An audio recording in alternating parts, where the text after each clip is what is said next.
This is home. Twin States News starts right now.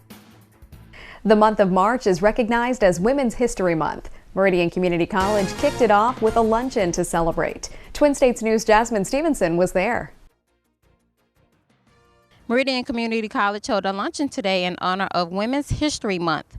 Keynote speaker Nora Roberts, the president of the Mississippi University for Women, was the keynote speaker. She gave a speech entitled "A Mile in Her Shoes." Fortunate I was given that title, and that made me think about, okay, what shoes do I wear and what roles are they for? With a room full of young women, President Miller says it is important to know the different roles of a woman because those are what makes a person. I think it's important especially for young women, to learn about different roles and how people get to where they end up, and that it takes some twists and turns, and to take advantage of the learning that you have from each one of those roles. Environmental studies student Piper Gonzalez told us why she felt it was important for her to be at the luncheon. I am all about women supporting other women, so I was really excited to come today and have discussions with people at our tables about what their individual career paths are for themselves, and just learning about other women at my school. Mentors sat at the table with students to talk about their futures and to encourage students to persevere. Mentor Kimberly Rush shared her hopes for the young women. One, just to be encouraged that, whatever goals they have at the table that I sat at, people wanted to be business owners. We had a woman who wanted to be a specialist. We had people who wanted to be a counselor and a principal, that they can do those things. MCC is looking to continue the celebration next year. Jasmine Stevenson, Twin States News, Meridian. One high school basketball team in the Queen City is making history on the court. Twin States News' Danisha Branham has the story. Southeast Lauderdale High School boys basketball team are making history today as they will be competing in the semifinals in Jackson at the Mississippi Coliseum, or what they call the Big House, since 1982. We hear from the team on what this opportunity means for them. We got an opportunity to play in the Final Four, is in the Jackson, and we call it the Big House. It's a big opportunity for us. This is something we haven't been in a long time, and now we're going to look for the opportunity to go compete and hopefully bring home a state championship. This is the first time in 40 years since Southeast has had the opportunity to compete in the Big House. Some of the players tell us what it took to be where they are now. Hard work, pushing each other every day in the classroom and in practice. Like, be on time, be early for practice, stuff like that. One of the captains tell us how he helped keep his team in the right headspace and on the right path during a game. I try to stay focused.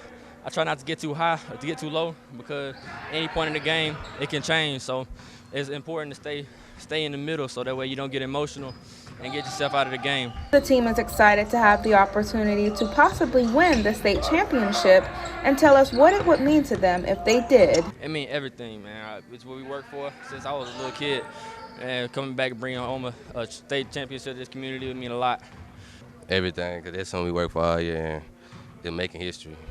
It feels great. We're making history, and we just ready to keep playing and win the state championship. Coach Truman says they have received so much support from the fans in the community that even at away games feels like a home game. I really appreciate the community of Southeast, so we just want to thank you, and we just hope that y'all continue to support us and we keep this journey going. Danisha Branham, Twin States News, Lauderdale. 911 dispatchers are asking for the public's help when it comes to making calls. Dispatchers say initially when calls come in, they're trying to determine if there is an immediate emergency due to a high volume of people calling 911, such as a person injured or property damaged. They say if you just heard shots fired but did not see any suspects or anyone injured, to call the dispatch center's non-emergency line at 601-484-6845. Keep in mind, the dispatchers are going to ask questions. The more details you can provide can help them do their job better. We now know the cause of a fire that left a 93-year-old woman dead. Investigators say old wiring started an electrical problem that led to the fire. It happened on East Ucutta Street Friday night in Shibuya. The victim is identified as Patsy Tony. Now an update on the MDOT worker that was struck by a car this morning near Windsor Road. MDOT spokesman Michael Flood tells us that it was a maintenance technician that was hit during a shoulder grading operation. A spotter that was looking out for vehicles who yelled and let them, our guy who was hit, let him know that car was not stopping. So he was able to exit the roadway, and he was struck on the side of the vehicle's passenger side. MDOT says the worker is conscious and has since been released from the hospital. The driver was issued a citation by Mississippi Highway Patrol. An early morning traffic accident involving a train resulted in 2 deaths in Limestone County, Alabama. Officers say a box truck was crossing the overpass when it drove over the northbound side. Later, a train traveling on these tracks hit what was left of the truck. At this time, it's unclear whether the truck's initial impact with the ground or the later train collision caused the deaths of the driver and a passenger. Officers received a call about the accident at 5 a.m. and after arriving on scene, they discovered the truck was from Nashville. Based on the direction the truck was traveling, officers believe it was headed back to Tennessee. Local residents say while this is the worst accident they've seen in this area, traffic incidents are fairly common on this part of the road. Now to a traffic alert. There's a new 4-way stop in Meridian. It's located at the intersection of 10th Avenue and 33rd Street. It was previously a 2-way stop with stop signs only on 33rd Street. Red Hills Horse Show Association will have their first show this Saturday, March 5th at the Lauderdale County Agriculture Center. Everyone is welcome to come out to the show. The Judge events begin at 10 a.m. Mississippi's daily COVID hospitalization numbers are at the lowest in months. Health officials report 308 patients are currently receiving treatment in state hospitals. Compare that to over 1,300 a month ago. There were 448 new cases and 15 deaths overnight, for a running total of 790,616 cases and 12,115 deaths. Hundreds of thousands are fleeing Ukraine as the Russian invasion intensifies, but some Ukrainians are choosing to turn back. Alex Hogan has more. Refugees braving bitter cold temperatures continue to flow across Ukraine's border on Wednesday. It was a very long road and very scary. In Romania, women arrived carrying children and pets, many of them leaving behind husbands and family members, their emotions running high. We are feeling a lot of pain, just pain, a lot of pain for my country and my people. According to the UN, more than 870,000 refugees have already crossed from Ukraine into neighboring countries in the last week. More than half fled to Poland, where they were greeted by relatives and friends at border crossings.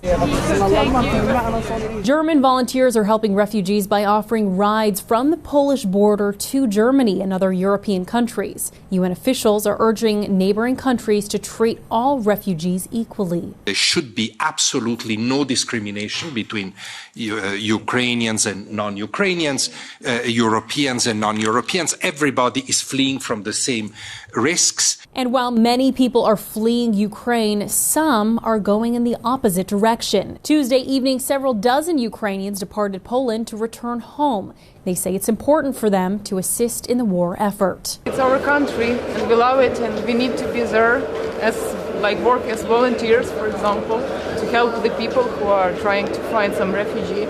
The UN says this could become Europe's largest refugee crisis this century. A Central Alabama pastor returned home Tuesday from Ukraine to a happy and relieved congregation. Reporter Chip Scarborough was there as Reverend Mark Posey reunited with loved ones. Polly Posey embraced her husband Mark just as soon as he got off the plane at Birmingham Shuttlesworth International Airport. Reverend Posey was in the middle of mission work in Ukraine when the Russian invasion began. My heart is still in Ukraine. The people are hurting, they're suffering, they're scared. So if there was one thing that was consistent for Reverend Posey throughout this whole journey, it was the dream of being able to come down that escalator right there and be reunited with his loved ones and church congregation. Great to go anywhere, but the best part about going somewhere is coming home, and that's the best feeling right now. Reverend Posey's wife says she's definitely breathing a little easier now that her husband is back home. I just turned it over to God, and I said, it's yours, you take care of him, and then after you do that, you can't take it back. Members of the youth congregation at Winfield Church of Christ also made the trip to Birmingham to welcome Reverend Posey home. It was very scary because at any moment anything could happen and he could not be here. But he's here and looks forward to being back in front of his congregation. Just settling in to familiar surroundings and being blessed. All while not forgetting his time spent in Ukraine and those still there. Supreme Court nominee Judge Ketanji Brown Jackson is making the rounds on Capitol Hill today. Judge Jackson had several meetings scheduled with lawmakers, including Senators Chuck Schumer and Mitch McConnell. The meetings give them an opportunity to discuss her experiences and qualifications before confirmation hearings begin. Senate Judiciary Committee Chair Dick Durbin said today that those hearings will begin on March 21st. If confirmed, Ketanji Brown Jackson would become just the 6th woman and 4th person of color to serve on the bench, and she would be the first black woman to serve in the nation's highest court. 115 justices have served on the bench in the history of the U.S. Supreme Court. Twin States News visited St. Joseph Catholic Church in Meridian as they celebrated the beginning of Lenten season. The season is used as a period of reflection, repenting, and fasting. During the service, members receive ashes on their foreheads, usually in the shape of a cross. Lenten season lasts for 40 days. Still ahead tonight, a number of veterans suffering from cancer and rare blood disorders want answers. I was diagnosed with multiple myeloma, bone marrow cancer. A look at how hundreds of veterans once stationed at one of the most polluted places in the U.S. are being diagnosed with cancer and why they're facing an uphill battle getting assistance.